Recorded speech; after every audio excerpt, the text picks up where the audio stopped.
माधोपुर जिले के एक छोटे से कस्बे में दो दोस्त रमेश और विजय रहते हैं। रमेश के घर में उसकी पत्नी पायल अपने दो बच्चों के साथ रहती है। वहीं रमेश के घर के ठीक सामने विजय अपनी पत्नी सुमन और अपने 3 बच्चों के साथ रहता है। रमेश और विजय के पास अपना छोटा सा खेत है जिस पर खेती करके वो अपना गुजारा करते हैं। रमेश और विजय दोनों सुबह सुबह खेत पर जाते हैं। वहीं पर सभी बच्चे खेल रहे होते हैं। इस बार फसल अच्छी नहीं हुई। सोचा था फसल अच्छी होगी, बाजार में दुगने दाम में बेचूंगा। सोचा तो था मगर इस बार भी नमक रोटी से गुजारा करना होगा, तभी सभी बच्चे रमेश और विजय के पास पैसे मांगने आते हैं। अरे अरे, पहले तुम सब शांत हो जाओ, सबको दूंगा। लेकिन पैसे नहीं, रात की बासी रोटियां। ये देख सभी बच्चे उदास हो जाते हैं और उन सब बच्चों में से विजय का बेटा गौरव कहता है, बाबा हम कब तक ऐसी गरीबी में जिएंगे। रमेश, विजय और सभी बच्चे घर आ गए। तभी उनके घर के सामने एक बड़ी सी गाड़ी आकर रुकी। गाड़ी में हमेशा की तरह बाबूराम और राजरानी मैडम शहर के जाने माने रईस खानदान से हैं। कस्बे में आकर सभी बच्चों से मिलते हैं।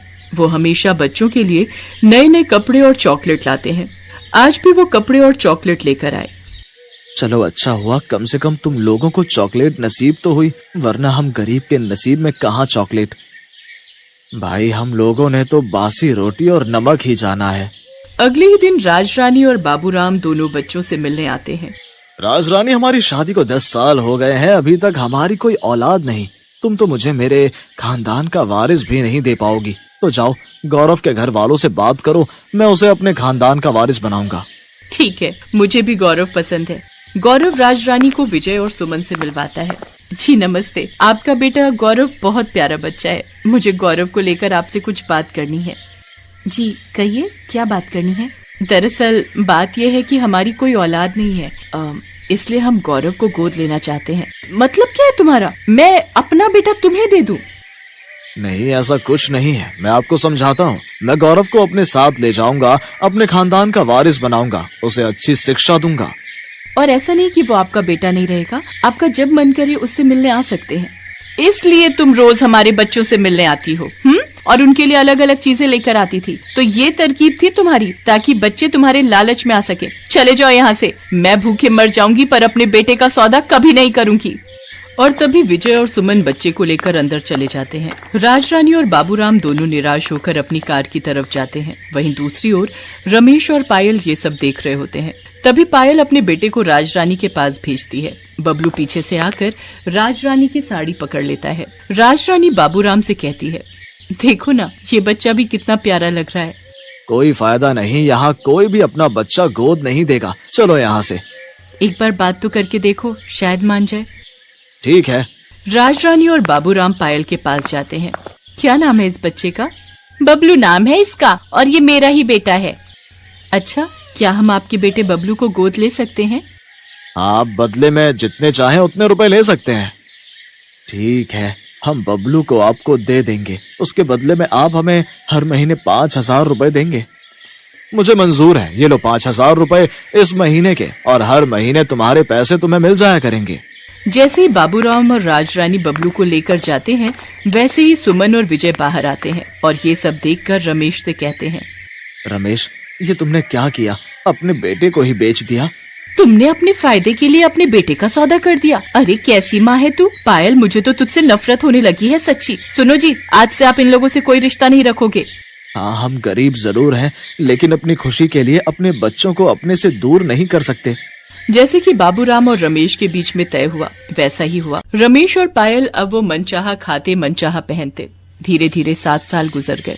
फिर पायल को एक भयंकर बीमारी ने घेर लिया और एक दिन वो दुनिया छोड़कर चली गई। रमेश के पास इतना पैसा होने के बाद भी वो उसे बचा नहीं पाया। अपनी माँ को आखिरी बार देखने और उनकी चिता को आग देने भी उनका बेटा बबलू नहीं आया। गौरव भी अब बड़ा हो गया है, अब सारा काम वही संभालता है। गौरव खेत से आता है और अपनी माँ से कहता है, माँ मुझे एक गिलास पानी तो पिला दे।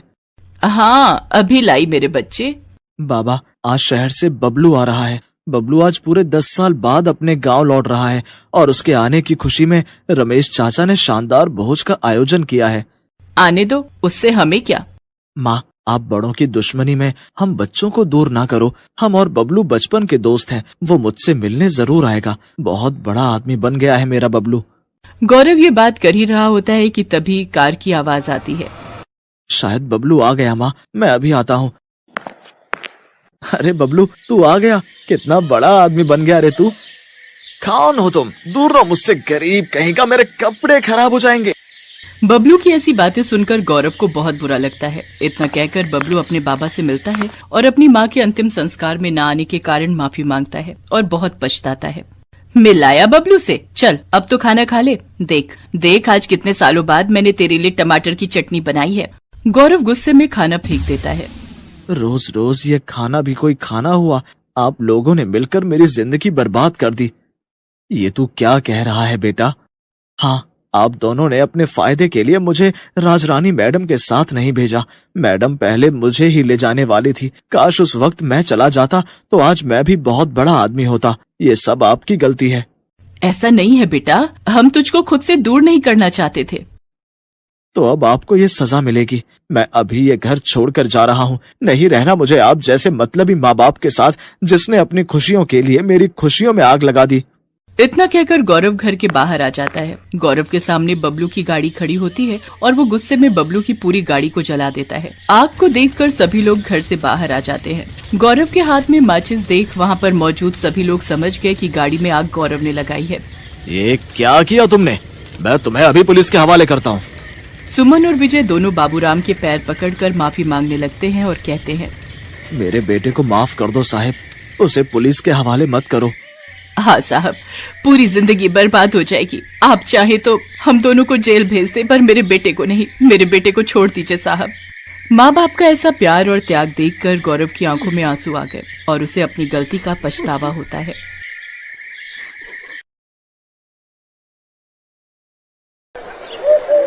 संजय को जब होश आया, उसके आसपास डॉक्टर और नर्स की भीड़ लगी थी। कुछ धुंधला सा जोर डालने पर बस इतना याद आया कि उसे तेज चक्कर आया और वो जमीन पर गिरा। और आज मानो कितने समय बाद उसे होश आया हो। भगवान का लाख लाख शुक्र है आप होश में आ गए। पर मुझे हुआ क्या था? मिस्टर संजय, आपको हार्ट अटैक आया था। आपके दिल की सर्जरी हुई है। Heart attack? दिल की सर्जरी? मैं कुछ समझा नहीं डॉक्टर। मिस्टर संजय, जब तक आपको हॉस्पिटल लाए आपका हार्ट बिल्कुल डैमेज हो चुका था, इसलिए आपका हार्ट चेंज करना पड़ा। ये तो भला हो उन माताजी का जिन्होंने दुनिया से जाते जाते अपना दिल आपको दे दिया। उन्हें भी कल ही हमारे हॉस्पिटल में बड़ी नाजुक हालत में लाया गया था। हम उन्हें बचा नहीं सकते थे और आपको दिल की जरूरत थी। हमने उनसे पूछा भी कि वो अपना दिल आपको क्यों देके जा रही हैं, तो उन्होंने एक ही बात बोली कि मेरा दिल मेरे पास था ही नहीं, वो तो मेरा बेटा अपने साथ ही ले गया था। और इसके बाद उन्होंने... रोशनी, डॉक्टर क्या बोल रहे हैं? किसने मुझे अपना दिल दे दिया? संजय, तुम्हें दिल देने वाली वो महान देवी और कोई नहीं बल्कि माँ है। माँ ने तुम्हें अपना दिल देकर तुम्हारी जान बचाई। रोशनी, माँ चली गई, वो मुझे अपना दिल देकर मेरी जान बचाकर खुद इस दुनिया से चली गई। मैंने उन्हें बेटा होने का कोई सुख नहीं दिया, इससे तो मैं मर ही जाता। संजय, जितना तुम इस वक्त माँ के लिए सोच रहे हो, मैं भी वही सोच रही हूँ। मैंने भी तो उनके साथ एक अच्छी बहू होने का फर्ज कभी नहीं निभाया। तुम ठीक कह रही हो रोशनी। माँ ने मुझे कितनी मुसीबतों से पाल पोस कर बड़ा किया, पढ़ाया लिखाया। तुमसे शादी हुई, पर जब उन्हें सुख देने की बारी आई तो मैं उन्हें छोड़कर अलग रहने चला गया। मुझे आज भी याद है जब एक दिन मैं स्कूल से घर आया। माँ कहाँ हो? तुम्हें आवाज लगा रहा हूँ, आपने फिर वही दाल बना दी जो मुझे बिल्कुल भी पसंद नहीं है। मेरा राजा बेटा, नाराज क्यों हो रहा है? अच्छा ठीक है, कल मैं तेरे लिए पूरी हलवा बनवाऊंगी। मैं थोड़ी देर में आ जाऊंगी, तब तक तू खाना खा ले। आज तो बहुत देर हो गई। मालिक ने सबके हिस्से का काम बांट दिया होगा। अब मालिक, मुझे आने में देर हो गई, मुझे काम बता देते। अब तो मैंने सबको उनके हिस्से का काम दे दिया। हाँ, ये ईंटों का ठेला ढोकर एक मकान तक पहुंचाना है। अगर तू ये काम कर सकती है तो 200 रुपए दूंगा। हाँ हाँ, मैं ले जाऊंगी मालिक। मुझे याद है रोशनी, उस दिन भी मैं नहीं समझा जब माँ के हाथ ईंटों का ठेला ढोने से जख्मी हो गए थे। माँ ने मुझे अपना खून पसीना बहाकर पाल पोस कर बड़ा किया। मुझे शहर पढ़ने भेजा ताकि मैं अच्छी नौकरी करूंगा तो उनके बुढ़ापे का सहारा बनूंगा। पर मुझे याद है, शादी के बाद मैंने माँ जी को कभी माँ नहीं समझा, हमेशा ही उनका अपमान किया। बहू, ये चाय लाई थी। छी छी, ये चाय लाई हो या पानी उबाल कर लाई हो? इससे तो अच्छा है मैं कोई नौकरानी रख लूं, जो कम से कम मुझे मेरी पसंद की चीजें तो बना कर देगी। अब जाओ यहाँ से, मेरे सिर पर ही खड़ी रहने का इरादा है। और सुनो, शाम को मेरी कुछ सहेलियां खाने पर आ रही हैं और आज नॉनवेज बनेगा। मेरी कोई भी सहेली वेज नहीं खाती। पर बहू, मैंने कभी भी मांस मच्छी नहीं बनाया। मैंने हमेशा शाकाहारी भोजन ही बनाया है।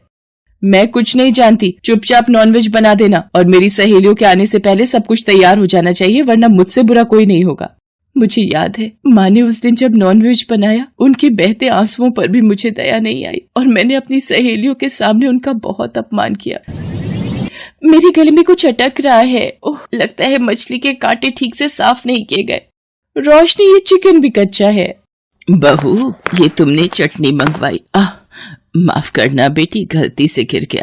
गलती से? My foot. तुमने मेरी 20,000 की ड्रेस खराब कर दी, old stupid lady. I am sorry Geeta, मैं तुम्हारी ड्रेस ड्राई क्लीन करवा कर भेज दूंगी। तुम मेरी कोई ड्रेस पहन लो। रहने दे यार, हमसे गलती हो गई जो तेरे घर खाने पर आ गए। हमें नहीं पता था इस तरह खातिरदारी करेगी। चल सुमन, मुझे पता है ये सब आपने जानबूझकर किया है ताकि मेरी सहेलियों में मेरा अपमान हो। क्या हुआ रोशनी, तुम इतने गुस्से में क्यों? संजय, आज फैसला होकर रहेगा, या तो तुम कहीं और रहने चलो या मैं ये घर छोड़कर जा रही हूँ। बहू, मैंने जानबूझकर कुछ गलत नहीं किया। इतनी सी बात के लिए यूं घर छोड़कर मत जाओ। माँ, मैं आपके साथ रहने के चक्कर में अपना घर खराब नहीं कर सकता, और वैसे भी आपने मेरा बचपन गरीबी में खराब कर दिया। अब मुझे आपके साथ रहकर अपनी जिंदगी खराब नहीं करनी। चलो रोशनी, अब हम कहीं और चलकर रहेंगे। संजय बेटा, रुक जा मेरे बच्चे। रोशनी बहू, रुक जाओ, तुम दोनों के बिना मैं नहीं रह पाऊंगी। संजय बेटा। माँ, मुझे माफ कर दो माँ। संजय, अपने आप को संभालो, आपकी तबीयत खराब हो जाएगी। संजय, आपको माँ का अंतिम संस्कार भी करना है। रोशनी, माँ चली गई, मुझे माफी मांगने का मौका भी नहीं मिला। माँ मेरे बिना अकेली कैसे रही होगी? मैंने तो माँ की सुध भी नहीं ली। माँ, मुझे माफ कर देना, मैं बेटा होने का फर्ज नहीं निभा पाया। संजय अपनी माँ का अंतिम संस्कार करता है और अस्थियां गंगा में प्रवाहित करता है। संजय और रोशनी दोनों ही माँ को याद करके रोने लगते हैं, जो कभी भी वापस ना लौटने के लिए जा चुकी।